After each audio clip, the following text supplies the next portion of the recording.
අයිබෝන් ස්ටෙපානියාගේ පැටිකිරි එළියට හරිද ඒ වගේ එක්කෙනෙක් තමයි මේ බන්ධනාගාර නිරීක්ෂණ කටයුතු වලට හර්ෂණ නානායක්කාර පත් කරන්න හදනවා. හර්ෂණ නානායක්කාරගේ සමහර දේවල් වලට අපි ඇත්තටම අකමැති. හර්ෂණ නානායක්කාර කියලා කියන්නේ එළියට යන්න ඕන කියන චර්චාවක් තමයි මම මොකද මේ නීතිපතිත් එක්ක හර්ෂණ නානායක්කාරත් එළියට යන්න ඕනේ. එතනින් එහාට දෙයක් නැහැ. හැබැයි හර්ෂණ නානායක්කාර මේ කරන්න හදන වූ පත්වීම තුල යම්කිසි ඒ සාධනීය ගතියක් තියෙනවා. ඒකයි අපි කතා කරන්න ඕනේ. මම මේ කවුද මේ ස්ටෙපානියා කියන්නේ කියලා මම පොඩ්ඩක් මේ අධ්‍යයනය කරලා බැලුවා. එයා ගැන මොනවද අපිට හොයාගන්න පුළුවන් කියලා. හරිද? ස්ටෙපානියා ඉපදෙන්නේ කුවේට් වල. සිංහල තාත්තා කෙනෙක් ඒ වගේම ලෙබනන් අම්මා කෙනෙක් දාව තමයි මේ ස්ටෙපානියා ඉපදෙන්නේ. එතකොට කුවේට් වල ඉඳලිවල ඊට පස්සේ ලංකාවට එනවා. ලංකාවට ඇවිල්ලිවල ඊට පස්සේ ඉතාලිය හා කැනඩාවට ගිහිල්ලිවල ඊට පස්සේ ඇය උපාධියක් ලබා ගන්නවා. එතකොට මේ යුනිවර්සිටි එකත් මෙන්න මේ විදිහට සඳහන් කරලා තියෙනවා.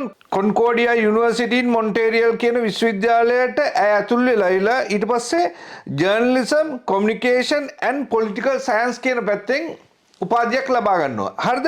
ඇය ලබාගෙන ඊට පස්සේ ලංකාවට එනවා. ලංකාවට ඇවිල්ලා විතරක් නිකන් ඉන්නේ නැහැ. ඇත්තටම මේ කාරණාව අපි මිනිස්සු අර දැක්කේ පමණින්. හරිද? එතනින් එහාට කෙල්ලෙක් මේ වගේ තැනකට දාන්න ඕන දහරේ මේ කියලිවල නිකන් එක පාට ගත්ත ගාන ඒකට හැලි ලියාගෙන යන සමාජයක් නේ තියෙන්නේ. එතකොට මේ හැලි ලියාගෙන යන සමාජය තුල ඒ වගේම ඇයගේ බාප්පා වෙන කෙනෙකුත් තව නිවුස් එකක් දාලා තිබුණේ. ඒ නිවුස් එක මම දකින්නෙත් ඇත්තටම සරෝජ් අපේ මේ එංගලන්තේ ඉන්න සරෝජ් අයියගේ පේජ් එකේදී තමයි දකින්නේ. එතකොට මම ඒකෙදි දැන් සරෝජ් කියලා කියන්නේ සාමාන්‍යයෙන් හරි දැක්මක් තියෙන මේ මිනිස්සෙක්. එතකොට ඒක නිසා මේ ඔහුගේ පේජ් එකේ ගිහිල්ලා මම බලනකොට මෙන්න මේ වගේ කතාවක් තියෙනවා. ස්ටෙපානියා සිරිවර්ධන මගේ සහෝදරයාගේ දියණිය මෙම පත්වීම වසර ගණනකට පෙර සිට ඇය බන්ධනාගාර කොමසාරිස්වරුන් හමු වී බන්ධනාගාර ගත වී සිටින කාන්තාවන්ගේ මානසිකත්වය ඉහළ නැංවීම සහ ඔවුන්ට අවශ්‍ය භාණ්ඩ විශේෂයෙන්ම සනීපාරක්ෂක තුවා ඇත්තටම බලන්න නිකන් ඒ වගේ සංවේදී කාරණාවක් කෙල්ලෙක් දැන් ඒ කෙල්ල දැම්මට පස්සේ යම්කිසි මේ පිළිගැනීමක් තියෙනවා. යම්කිසි සමාජ තත්ත්වයක් තියෙනවා. ඒ වගේම මේ කරන්න පුළුවන් හැකියාව තියෙනවා. එතකොට ඒ වගේ එක්කෙනෙක් මේ වගේ තනතුරකට දැම්මට පස්සේ තියෙන වටිනාකම තමයි මෙන්න මේවා. ගිහිල්ලා ප්‍රෝග්‍රෑම් සංවිධානය කරන්න පුළුවන්. ඊට පස්සේ අර අහිංසක රැඳවියන්ට ඒ කාන්තාවන්ට අවශ්‍ය සනීපාරක්ෂක තුවා ටික ඒක කරන්න බෑනේ සාමාන්‍යයෙන් පිරිමියෙකුට ගිහිල්ලා උස්සගෙන ගිහිල්ලා දෙන්න බෑනේ. මේ වගේ අර සමාජ වගකීමක් සමාජ පිළිගැනීමක් ඒ වගේ මෙහෙම තියෙන කාන්තාවකට ඒක කරන්න පුළුවන්. ඒ කෙල්ලා ඒ වගේ අවස්ථාවක අර ඒ කියන්නේ මෙච්චර කාලයක් තුල ඒක තමන් ස්වයංව තමන්ගේ ඒ සමාජ වගකීම ඉෂ්ට කරලා තියෙනවා. එතකොට ඒක දකින්න නැති ඒක දකින්න නැති හර්ෂණ නානායක්කාර මම ඒක හර්ෂණ නානායක්කාර කියන්නේ මට පෙන්වන්න බැරි චර්චයක්. හැබැයි මේ දකින්න කෝණය මේ කෙල්ල මේ විදිහට ගිහිල්ලා අර ඉන්න රැඳවියන්ගේ ඒ අහිංසක කාන්තාවන් සමාජ සාධාරණත්වය වෙනුවෙන් ඒ වගේම ඔවුන්ගේ මානසික සුවය වෙනුවෙන් ඒ වගේම ඔවුන්ගේ මානසික මේ ශරීර සෞඛ්‍ය වෙනුවෙන් හරිද ඒ කරපු කැපවීම හරිද ඒව හරි අගයන්න ඕන කාරණා. ඒකයි අපි කිව්වේ මිනිස්සු දැක්ක පමණින් නිකන් මේ නිවුස් එකක් දකින්න ගාන හැලි ලියාගෙන යන එකට වඩා ඒකේ අතුලාන්තයට ගිහිල්ලා ඒක මොකද්ද කරලා තියෙන්නේ මොන වගේ චරිතයක්ද කියන එක හොයලා බලන්න ඕනේ. එතෙන්දී ඒ කෙල්ලා ඒ විතරක් නෙවෙයි ඊට පස්සේ ගිහිල්ලා අර මේ අහිංසක පොඩි වැරදි වලට මොකද ලංකාවේ නීතිය ක්‍රියාත්මක වෙන්නේ අහිංසක පොඩි මිනිහටනේ. ලොකු එවුන්ට හැමදාම කොහෙන් හරි නීතියේ තියෙන ගුල් වලින් අර මහා මේ සල්ලිකාර ලෝයස්ලා අල්ලලිවලා ඔවුන්ගේ සල්ලි වලට වැඩකාර ලෝයස්ලා අල්ලලිවලා අර නීතියේ තියෙන ගුල් වලින් රිංගල යනවනේ. ඒ විදිහට යනවා. හැබැයි අහිංසක මිනිස්සයා මේ පොඩි දෙයටත් හිරේ විලංගු වැටෙනවා. එතකොට ඒ මිනිස්සුන්ගේ පොඩි දඩේ ගෙවා ගන්න බැරුව ඇතුළට යන මිනිස්සුන්ට මේ කෙල්ලා මාර විදිහට උදව් කරලා තියෙනවා. හරිද?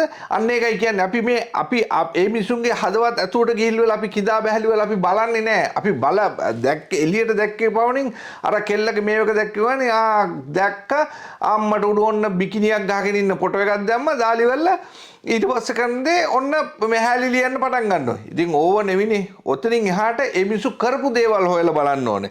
ඊට පස්සේ ඒකේ තවත් කියනවා තවද ඔවුන් වෙනුවෙන් සංගීත වැඩසටහන් පව සංවිධානය කළ අයකි. තවද සුළු වැරදි වලට මුදල් ගෙවාගෙන නොහැකි බන්ධනාගත වී සිටින අහිංසක කාන්තාවන් නිදහස් කර ගැනීම තමන්ගේ පෞද්ගලික ඥානය විධාන කරමින් ඔවුන්ට නිදහස ලබා දුන් අයකි. මෙම පත්කිරීම සම්බන්ධයෙන් විවිධ මත පළ වී තිබුණත් විශේෂයෙන්ම බන්ධනාගාර ගත වී සිටින කාන්තාවන් සම්බන්ධයෙන් සොයා බල එම ගැටලු බලධාරීන් සමග සාකච්ඡා කර අවශ්‍ය පියවර ගැනීමට ස්වේච්ඡාවෙන් කටයුතු කළ ඇය මෙවැනි අයෙක් මෙවැනි තනතුරක් පත් කිරීම සුදුසු නැද්ද ජනතාව තීරණය කළ යුතුයි.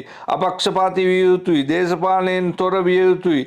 නිරපරාධී තන්වේකගේ චරිතය ඝාතනය කරන එක හරි නරකයි. ඒක කරන්න එපා කියන ඉල්ලීම කරලා තියෙන විශ්‍රාමික ජ්‍යෙෂ්ඨ නියෝජ්‍ය පොලිස්පති චාමික සිරිවර්ධන කියලා වල තමයි මේකේ තියෙන්නේ. ඉතින් අපි ගන්න ඕනේ තැන් අපි අල්ලන්න ඕන තැන් ඊට වඩා තියෙනවා. හරිද? අපිට මේ ජරා සමාජය තුල ජරා නිලධාරීන් ජරා මිනිස්සු ඕන තරම් ඉඳෙද්දී මේ වගේ අර තමන්ට තියෙන බලය තමන්ට තියෙන හැකියාව තමන්ට තියෙන සෝසස් භාවිතා කරලිවලා මේ වගේ අහිංසක රැඳවියන්ට මේ තරම් කරපු කාන්තාවක් ඇත්තටම අපි ඒ වගේ පත්වීමක් දෙන්න ස්ටපානියාට තීරණය කරලා තියෙනවා නම් මම ඒක ඇත්තටම එකගයි. මොකද එතනින් එහාට මිනිස්සුන්ට අපි අර එයාගේ එක දේවල් අල්ලගෙන ඒවට හැලිලියනවට වඩා මොනහරි අර කරන්න පුළුවන් මිනිහෙකුට ඒ මිනිස්සුන්ගේ අර හැකියාවන් නිකන් මොට්ට වෙවි නිකන්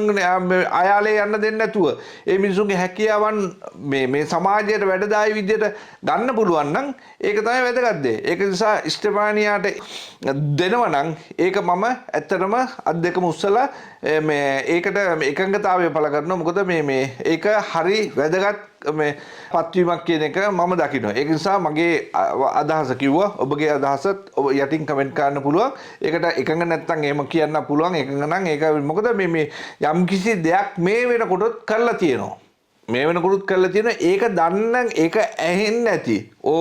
හර්ෂන් නානයකට කවුරු හරි කියන්නේ නැති. මෙන්න මේ වගේ දෙයක් හැමතිස්සෙම මෙයා විලිවල මේ සමාජ අසාධාරණේ ලක් වෙච්ච මේ කාන්තාවන්ට මෙන්න මේ වගේ දේවල් මෙයා කරනවා කියන ඒක දැකලා තමයි ඔය සමහර විට ස්ටෙපානියාට සල්ලි අවශ්‍ය නැහැ. ඒ කෙල්ලා යම්කිසි මේ සෝෂල් මීඩියා වල යම්කිසි කැරක්ටර් එකක්. එයාට ඒ ආදායම් මාර්ග ඇති ඕන තරම්. ඕකෙන් ඇවිල්ලිවල පඩියක් ලබන්න නැහැ. නමුත් අර ඇයට දෙන මේ තනතුරත් එක්ක ඒ ඉන්ටර්පිය වෙන්නේ. ඒ කියන්නේ ඇතුළට ගිහිල්ලා ඒ කරන්න පුළුවන් හැකියාව තුල අර අහිංසක රැඳවියන්ට ඊට වඩා සමාජ සාධාරණත්වයක් ඉෂ්ට වෙයි කියන එක මම බලාපොරොත්තු වෙනවා. ඒක නිසා තමයි මේ වීඩියෝ එක කරේ.